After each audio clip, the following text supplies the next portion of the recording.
अस्सलामुअलैकुम। आज लाइव आने का मकसद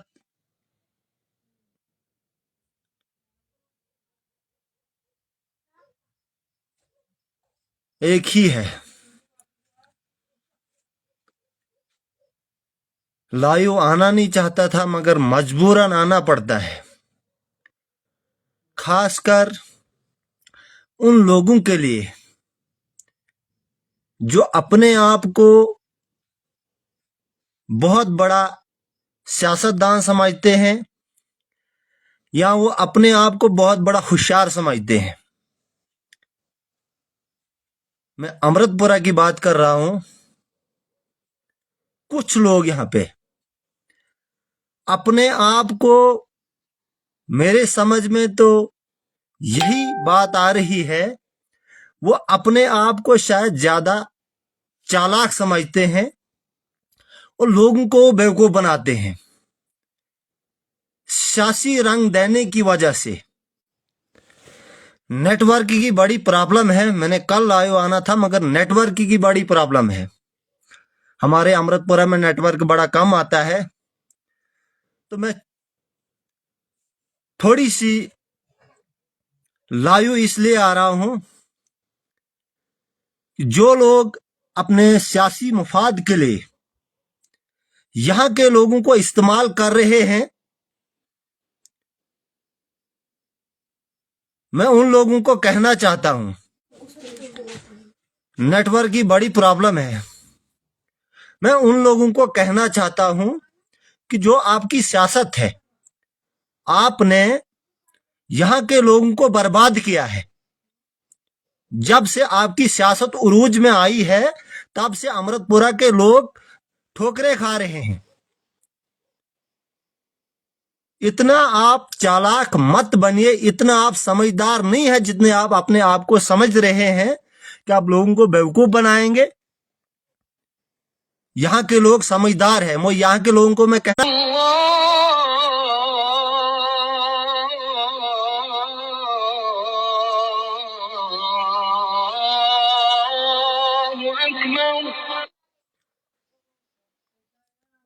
यहाँ के लोगों को मैं कहना चाहता हूं, मैं माफी चाहता हूं, नेटवर्क की बड़ी प्रॉब्लम है, बहुत ज्यादा प्रॉब्लम है।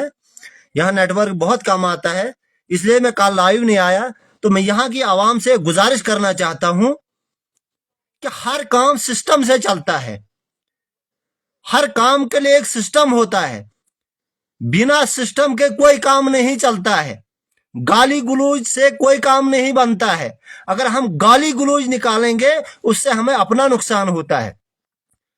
जो लोग आपको इस्तेमाल कर रहे हैं अपने मुफाद के लिए, वो आपको इस्तेमाल कर रहे हैं। मैं शार्ट में आपको यही कहना चाहता हूं, सब लोगों से मैं गुजारिश करना चाहता हूं कि जब पैसा सैंक्शन होगा, पैसा आएगा, रोड का टेंडर होगा, हमारे रोड का काम शुरू होगा, तब तक कोई काम शुरू नहीं होगा।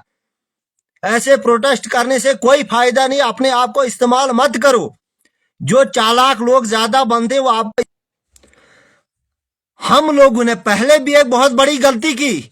मैं अमृतपुरा की आवाम को याद दिलाना चाहता हूं, जो लोग आप महराज साहब के खिलाफ आपको भड़का रहे हैं, महराज साहब को इसमें कोई कसूर नहीं है। जब पैसा सैंक्शन होगा, रोड का टेंडर होगा, अगर महराज साहब काम को रोकेगा, हम महराज साहब को उस टाइम पकड़ेंगे कि आपने हमारे रोड को रोका क्यों।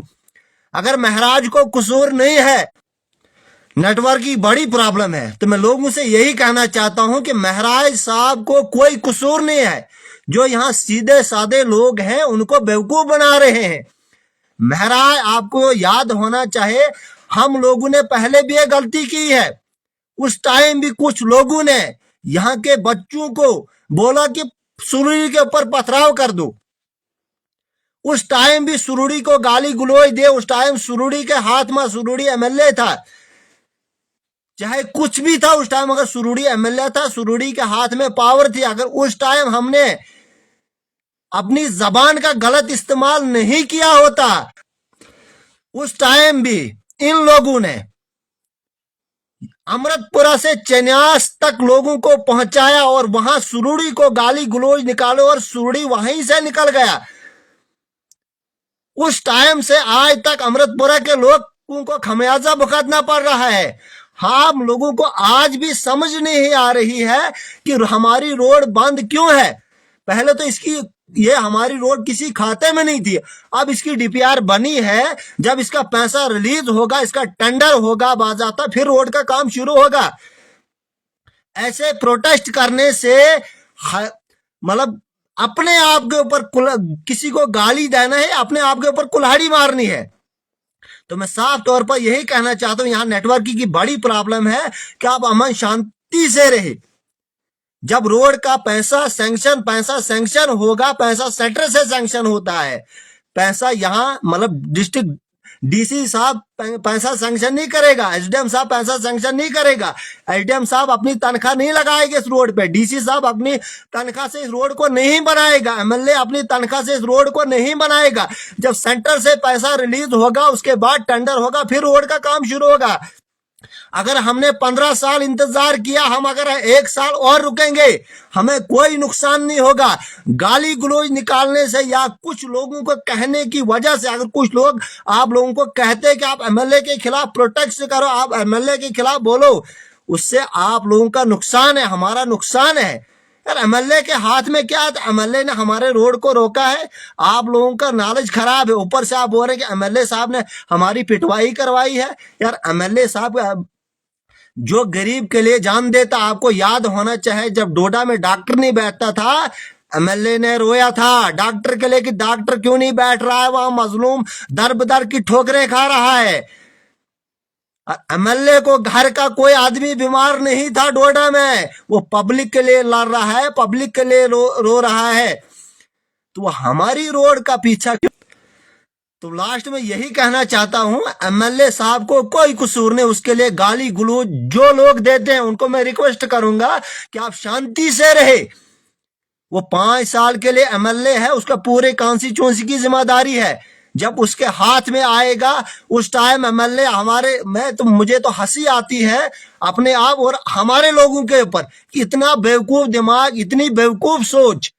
थोड़ा आप समझिए, हर एक के पास आज मोबाइल है। आज तो 5G चल रहा है, वो 2G 3G वो तो खत्म है, 4G भी खत्म है, 5G का दौर चल रहा है। आज भी हम लोगों को पता नहीं चल रहा है कि इस रोड का सिस्टम क्या है।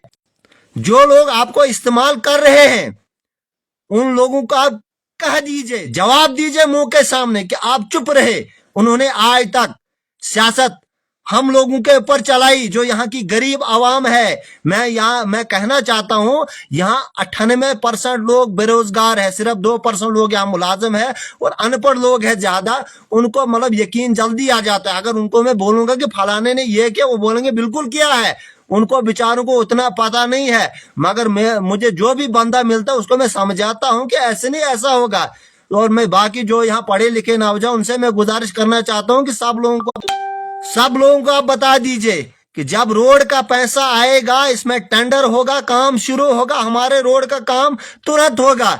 ऐसे हम किसी को गाली गलौज दे देंगे, किसी को झूठा इल्जाम लगाएंगे, एमएलए साहब ने फलानी को बोल दिया, उसने पिटवा दिया, उसने ये किया, उसने वो किया। यार एमएलए क्यों उनको पिटाई करवाता था उधर? जब वहां एसडीएम साहब पहुंचे, सब पहुंचे, उन्होंने बोले यार थोड़ा एम्बुलेंस को रास्ता दे दो। मैंने जब इंक्वायरी की, मैंने जब पूछताछ की, उसने बोले कि एम्बुलेंस को रास्ता दो, रास्ता देना था एम्बुलेंस को। फिर बोलते उसने पिटवाई की, इसने पिटवाई की। फिर सब बंधु ने वो माइकें पकड़ ली, जो मुंह से निकल गया वो कह दिया आपने। ये लोग आपको इस्तेमाल कर रहे हैं अपनी सियासत के लिए। हमें सियासत नहीं करनी, हमने सियासत नहीं करनी है। हमने लोगों को बताना है कि हमारे काम हल है, डिमांड करो। गाली गलौज देने से हल नहीं होता है। एमएलए को डिमांड करो, यहाँ पोल की जरूरत है, यहाँ तार की जरूरत है, यहाँ टीचरों की जरूरत है, वो डिमांड करो। और आज तो उमर अब्दुल्ला बेचारा रो रहा है, सिर्फ अपनी सैलरी उठा रहा है, तो सारा कुछ है भाजपा के हाथ में। उमर अब्दुल्ला बेचारा रो रहा है, एमएलए की तो बात ही नहीं है। सब लोग जानते हैं कि सरकार तो यहां बनी है, इनके हाथ में अभी कुछ नहीं है। अगर यहां स्टेट वापस आती, हमारे काम बन जाते फटाफट। क्या है किसी एमएलए के हाथ में? है कुछ नहीं है। अगर 15 साल हमने ऐसा प्रोटेस्ट कभी नहीं किया, 15 सालों में। महाराज को हो गए 9 महीने तो हमने प्रोटेस्ट करना शुरू कर दिया। ऐसे किसी के साथ अनाप शनाप बोलकर, पहले वो एक कश्मीरी कहावत है, पहले तोलो फिर बोलो। पहले बंदे को पता होना चाहिए। आपको पता ही नहीं है, रोड के बारे में मालूम ही नहीं है कि सिस्टम क्या है, वजह क्या है, रोड क्यों बंद है, काम क्यों नहीं हो रहा है। पहले इसका पता करो कि काम बंद क्यों है, काम क्यों नहीं हो रहा है। अगर आपने प्रोटेस्ट किया, मैं मानता हूं अच्छा किया, आपने एडमिनिस्ट्रेशन को हिला दिया, लाठी एडमिनिस्ट्रेशन ने चलाई है, गाली महाराज के खिलाफ ठोकी है। अगर एडमिनिस्ट्रेशन ने उधर लाठी चलवाई, उन्हीं के खिलाफ आपने जो भी बोलना था, उन्हीं का आपने महाराज के खिलाफ ठोल दिया। महाराज ने ये किया, महाराज ने पिटवा दिया, महाराज ने ये किया, महाराज ने वो किया। यार एक एमएलए एक आम आदमी को क्यों पिटवाएगा? आपको ये पता है कि सारा कुछ सिस्टम होता है तहसीलदार साहब के हाथ में। अगर एमएलए उनको बोल भी देता कि इनको पिटाई करो, कभी नहीं होती। ये भी आपको पता होना चाहिए। सीधा आपने गाली गुलोज शुरू किया, जो मन में आया वो बोल दिया। उधर सोशल मीडिया का दौर है, पूरे हिंदुस्तान ने सुन लिया। अरे अगर आप वहां आपके सामने वहां एडीएम साहब पहुंचते, मगर अगर ठीक किया आपने, स्ट्राइक की, बहुत अच्छी बात है। अगर एसडीएम साहब वहां आते, जो जो ऑफिसर वहां आए, उनके साथ बात करनी थी कि हमारे ऊपर इतना जुल्म क्यों है 15 साल। जो बात से हल होगा, गाली गलौज से कोई हल नहीं होता है। यार ये हमारा एमएलए, हमने इससे काम लेना है 5 साल, हमने इसको चुना है, हमने इसको वोट दिया है। अगर हम गाली